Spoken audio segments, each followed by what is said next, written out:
everyone, so today I'm going to be doing a kind of like a review of an airbrush makeup system that I have been using for a little over a month now. I wanted to kind of like give it some time to really like see if I liked it or not and like kind of figure out all the kinks and, you know, best ways to use it and things like that. So airbrush makeup is not really something that's super new. It's kind of been around for quite a few years now, but it's within the last, I would say, like 5 to 8 years, it's really kind of been developed for more of like consumers rather than like professional makeup artists and stuff. I actually was just randomly shopping on tjmax.com, which I never do, so it was like almost fate that I found this. But like I said, I bought this about a month ago, and what really caught my eye about it was the price of it. It was about $80 from tjmax.com.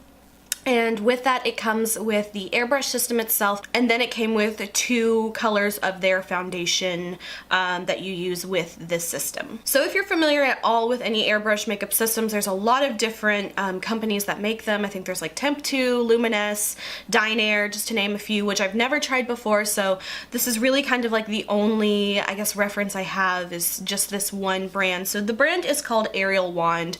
Like I said, I purchased it myself from TJ Maxx, and it was $80, which for an airbrush system and including 2 foundations, I thought was a really good price, because some of these airbrush systems, depending on what brand they're from, they can run up to, you know, $200, $300. And so to find one for $80, I was really impressed with that. So I hopped on it right away, especially since it seems like there was only a limited quantity of them on tjmax.com. I have checked back again, and they do have a different version, but that is for self-tanning, so don't confuse those if you are looking for this one, because it is a slightly different machine. Well, the machine actually I think might actually be the same, but the little stylus is actually a little bit different, and I'll go all into it and talk about my thoughts and opinions and, you know, just everything that I think about it. One other thing I want to mention is that whenever I looked up this brand from their own website, it does seem to run a little bit more expensive than what I found on TJ Maxx, so I don't know if this is either just like an outdated model of the machine or whatever the case is. So looking on their website, it does seem that they have about 4 different kind of color families. So they have light, medium, tan, and deep, and in each of those sets you can get the airbrush machine itself, and then it comes with 2 of their foundations, and then I believe it also comes with a blush as well. Now mine didn't come with a blush, mine just came with the 2 foundations and the machine, but on the website it looks like it's $169 for the machine, the 2 foundations, and the blush. And of course, if you wanted to, I believe you could possibly buy it all separate in case that was what you wanted to do. So it's actually very small, which I was really, you know, happy with. This is the little airbrush machine. It's about the size of like maybe like a sunglasses case. You know, here's about like a sunglasses case. This is about the size of the actual machine.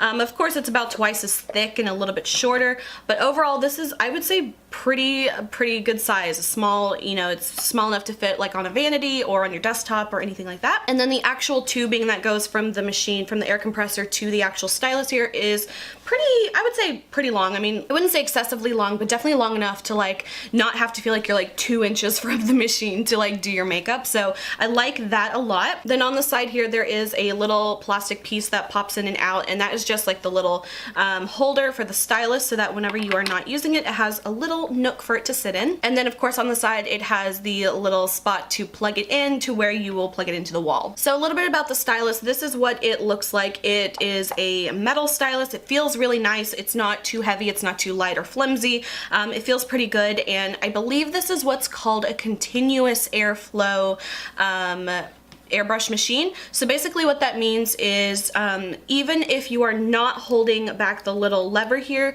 it still continuously blows air, but it won't blow out any of the product until you pull back on the little trigger here.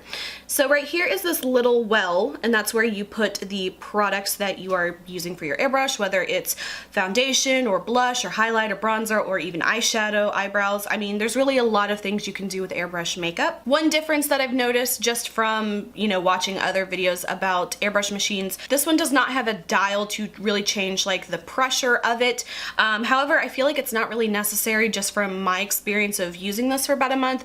I used to watch a lot of videos about airbrush makeup, but I never owned one. But I know that some of them do have a pressure dial to where you can change, you know, how much air, how much pressure comes out of the stylus at one point. What this little trigger does, it regulates how much product comes out through the airbrush at one point. So if you barely pull it back, you're going to get a very fine mist, and if you pull it back farther, you're going to get more product dispensed through the stylus. This is all just kind of what I've gathered as being a consumer using this product, so if anything I say is incorrect, I apologize, but to my knowledge, I'm pretty sure this is all correct. So that's a little bit about the machine. One last thing I want to demonstrate or show or let you listen to is how loud the actual machine is, because that is one thing that I think a lot of people would be very curious about. You know, is this loud? Is it quiet? I would say it's relatively quiet. So just to kind of give you a baseline of audio, this is what it sounds like with just absolute quiet.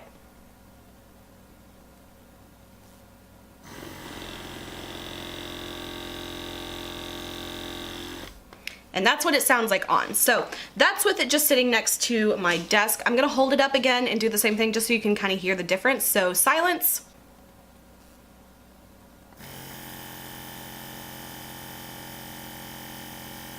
And there it is on. So I would say that that is relatively quiet, especially for like an air compressing machine. So the next thing I'm going to talk about is the two foundations that came in my kit. Now, whenever I ordered this, they had two different color versions online for TJ Maxx. They had a light and I think it was a medium, and I don't know at this moment if they're still available or if they're sold out or not. I know whenever I purchased mine a month ago, it said they were almost gone. So I really apologize if you can't find this, but I have noticed I did see it come back a few days ago. So it might be one of those things where you just have to kind of keep checking back to see if you can find it. And again, don't confuse it with the tanning system. It's by the same brand, but it's just slightly different. I believe the stylus is different. The actual compressor might be the same, but I'm not positive on that at all. So in my kit, it came with these two colors, and whenever I look at these, they look like really, really light. But I must say, for my skin tone, I am pretty fair. It works really well just mixing these two colors. It is a little bit of a hassle to have to like mix a color, but I actually really like this, and I find that it works really well. So one thing you always need to do before using airbrush makeup is shake it up really, really well. This product, they tend to separate a lot, especially if you leave them for, you know, more than an hour. They'll separate and you'll see all the kind of like pigment, it will sink to the bottom, and then there's kind of like a fluid at the top. You just need to shake it up really well, and it's not hard to do at all because these are very, very thin. It's about the same consistency as water, so it's super thin, super easy to mix, so that's not really a problem at all, but just make sure you always shake it up really well before you put it into the actual like little stylus well. So as far as the actual two colors in the light, you can see this one is quite light and it's very yellow toned. This one I could probably get away with using on its own, but I do end up mixing just a little bit. I probably do about, you know, like 7 drops of the darker color and 3 drops of the lighter color, and it works pretty well for me. So as far as these two, these are called the Arial Wand Serum Infused Airbrush Foundation. Again, I don't know if these are like an outdated product or if they've reformulated or something or whatever the case is. I don't see specific numbers on them. I see like serial codes and stuff. I don't know if those relate to the numbers or the colors at all. But as far as the two color shades, I think that these work pretty well for me, and this is the light kit that I got from TJ Maxx. And just a reference for the size of these two bottles, they are 30 milliliters or 1 fluid ounce. So between the two, I feel like this would last me a while. Like I said, I've only had this for about a month now, and I've used it probably about 10 times. And I've used quite a bit more of the darker shade than the lighter shade, but still, I mean, there's really so much. I feel like this would last me a very long time just because you really only need about like maybe not even 10 drops. And in these bottles, they come with little droppers. So it's really easy to dispense how much product you want. You just put a few drops right here into the well of the stylus. And then what you end up doing, if you mix a color, you just turn the machine on, and you can hear that the air is blowing, but no product is coming out because I have not pulled back the lever at all. So when you put the foundation in and you want to mix the color so it's not streaky, you just put your finger over the air and then you pull back lightly on the little lever here, and what that does is it kind of bubbles up inside the little well here and it kind of mixes it all together for you. You want to be careful though, because if you pull the lever back too much, you might bubble it and it kind of like splatters everywhere, so do be careful with that. And you don't want to overfill the well. You really don't need that much of the foundation at all. Like I said, 10 drops max really does get the job done for a full face. The finish of this foundation on its own, now I did like highlight and I set my powders and everything, so this is not like the best representation, but I do have a clip of my before and after so you guys can see, you know, what my skin looked like with absolutely nothing on it and what my skin looked like after applying just the foundation. Another thing I want to mention is that with this particular style of airbrush makeup, you could really use any airbrush foundation in it. So if you end up not liking the specific airbrush foundation, you can use another airbrush foundation. Now I want to mention and make this very clear, you must absolutely use only an airbrush foundation for an airbrush machine. You can't take a regular foundation and put it in here and expect it to work. So just save yourself the trouble and the hassle and the heartbreak. It will not work, so you must use an airbrush makeup. But what's different about this compared to like the Temp 2, I believe is the brand, I believe their foundation is like, it's kind of like pods that kind of like snap in, so you can't really mix things or you can't use like another brand with it. But since this is just a little well that you drop the product in, you could really use any other airbrush brand that you would like. So now going on to the application of the product and just my thoughts and opinions on that. So after you have put your foundation in and kind of mixed it up and got the right color and everything like that, then one tip that you really want to do is to make sure not to ever pull the lever back too much, because then you will dispense a lot of foundation. It's kind of like if you've ever spray painted something, and if you spray paint too close, you know, you can kind of get that dripping kind of look on whatever you're spray painting. The same thing can kind of happen if you either put it too close to your face or if you dispense too much at a time. The first time I used it, it was a little bit of a learning curve, but it really is not that hard at all. So the first tip I have for applying any airbrush makeup is to always kind of do small little circles. You never want to just kind of hold it here and kind of like bring it around your face like this, because you can kind of get lines on your face or it just really won't look right. So always kind of do just like a little circle motion, even if you just kind of go like this. I find that this kind of motion is the most natural for applying the makeup and getting a good look without it looking streaky or patchy at all. Another tip I have is to not be too close. So if you're too close to your face, you kind of might get that streaking effect. But you also don't want to be so far back that you're really only kind of getting just like the light dusting, unless that's what you're going for. But I would say a good distance is about, you know what, 5-6 inches from your face, and doing that kind of twirling motion. And then the hardest part I think about doing airbrush foundation, which is still not very hard at all, is just kind of knowing about how much to pull back on the lever. So again, all the way back, you're going to get a lot of foundation or a lot of product dispensed from it. And again, if you just barely pull back, you're going to get a really light dusting. So it's just all about figuring out how much is right for you. I would say anywhere from about, you know, barely a halfway. Just a little under halfway, I think, is pretty good for the sweet spot of applying it. And of course, that's something you won't really know how to do until you know, actually are doing it yourself. So another application tip I have that I found just from watching another person's video, and I completely agree with it, is that if you are going to be applying any kind of cream products like concealer, you want to do that before you do your airbrush makeup. I have tried it both ways, where I did the concealer on top of the airbrush makeup and it was a nightmare. I would say don't do that at all. So definitely if you use a cream concealer, do that before. But I've also noticed that powder products go on beautifully after, you know, airbrush makeup. So you don't have to worry about like a powder ruining, you know, your airbrush foundation. I find that they work beautifully. They look fine. It works just like a regular foundation and looks really good. So as far as how long it takes me to do my face, when I first started, it probably took me about like 10-15 minutes, just because I was really getting used to, you know, learning how to do this new skill or whatever. But now I can say I consistently do it about 5 minutes and, you know, my foundation's done. And I would I wouldn't say it's necessarily a time saver compared to just doing a liquid foundation with my beauty sponge, which is my standard go-to method of applying my foundation.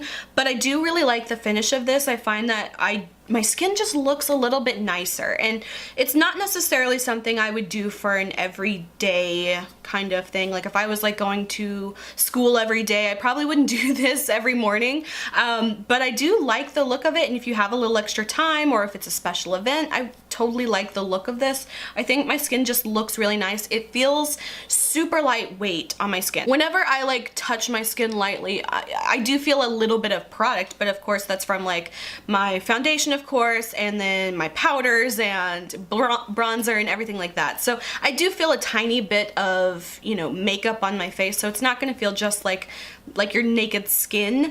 However, it does feel a lot lighter than whenever I wear a liquid foundation. My skin just feels a little bit, I don't know, what's the word? It just feels a little bit more breathable.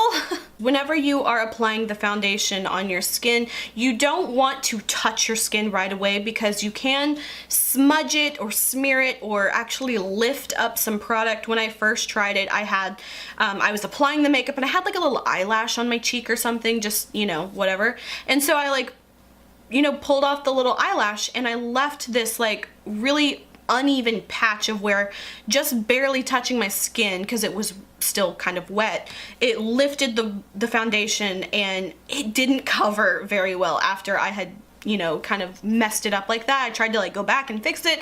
It didn't look good. So even if you have like a hair on your face or anything, let the foundation dry. Jesus Christ, let the foundation dry for like a minute or two before you touch your skin at all. Another thing I forgot to mention about the application process is that it's a very odd sensation. If you've never done airbrush makeup on yourself or you've never had it done, it feels kind of interesting. So it's kind of like a light burst of air and it kind of feels like a little wet, almost like if like you're standing in the rain and it's like a very fine mist, what it feels like. And then for me, I don't know if this is just me, but whenever I'm going like around my nose area, my throat kind of like closes up, or like I can't breathe for like just a second. And I know that sounds really weird. It's definitely not as dramatic as I'm making it sound. It's kind of like if you're like on the highway and you stick your head out the window and like all the air is kind of like blowing up your nose. It kind of feels weird for a minute. That's what it feels like. So whenever I'm applying the airbrush makeup around my nose area and I feel that weird sensation, I don't know. I don't know why I'm bringing this up. It's just something I've noticed. So as far as the cleanup process for this airbrush system, so like I said, you apply the product into the little well here. What I like to do is then take a paper towel and I'll just kind of do like a light kind of like dab on the inside to kind of remove any excess product. And then what I do is I take a little bit of water and I put it into the little well here. I do the same thing as you do when you're mixing the foundation. You cover it with your finger and pull back on the trigger. It'll kind of bubble up and froth up a bit. And then what I do is I just take like a paper towel or a napkin or whatever and just continue to spray all of that water out through the little nozzle here. And you want to absolutely make sure you do this after every time you use your airbrush system. You don't want to let this sit and dry and be like, oh, I'll clean it up in an hour, or I'll clean it up tomorrow, or I'll clean it up never. You really don't want to do that, because this is the little tip here is a super fine, like almost like a needle point little hole that the product comes out of. And you don't want the product to dry up into the little stylus here. It'll clog it and it'll be a nightmare. Sometimes you can kind of like poke it out with like a needle or something, but it's honestly just the best practice to clean it up right away and save yourself the heartache of messing up your stylus or the machine itself. So the last few points I want to make is just a little bit about how the actual airbrush makeup feels and sits and wears throughout the day. So I am not one of those people that have perfect skin. I've got uneven texture, I've got uneven color, I've got exaggerated pores. Some spots my pores are like really minimal, but I just don't have great skin. And I'm not one of those people that can apply their foundation in the morning and then go all day and then it still looks great at the end of the day.